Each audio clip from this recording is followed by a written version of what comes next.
on se trouve aujourd'hui la rue de la Fosse, la petite rue de la Fosse qui est derrière la place du commerce en fait, devant la librairie Coiffard. Une vieille librairie nantaise que les Nantais connaissent bien. Par contre, ce qu'on connaît moins, c'est qu'avant la librairie, ici, il y avait une parfumerie. Une ancienne parfumerie tenue par les frères Saradin. Le premier qui arrive, il s'appelle Paul Saradin. Il arrive ici en 1781. Lui-même, c'est un élève de M. Farjon.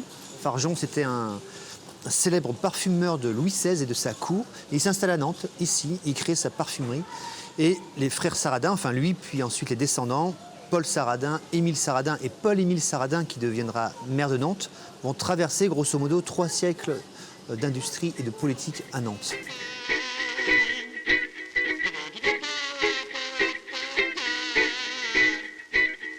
Au premier étage, vers 1796, il va vendre des bonbons. Alors ça, on ne sait pas trop pourquoi, peut-être des bonbons à l'eau de Cologne.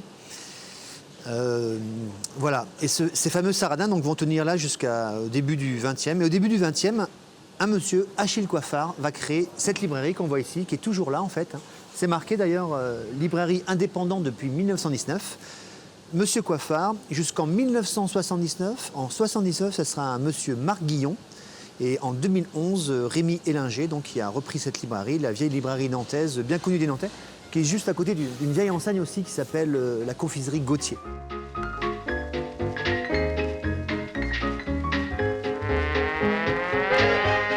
La petite rue du Port au Vin ici, petite rue Coupe-Gorge avec une fameuse friterie, un fameux bistrot dont on parlera sur notre carte postale. Voilà. Donc ici, ils vendaient de l'eau de Cologne, du parfum. Il y avait un parfum qui s'appelle parfum Essence Ambrosa. Les Nantaises se parfumaient avec ce parfum. Ambrosa, d'ailleurs, on voit une pub dans la vitrine ici, là. C'était vraiment le parfum.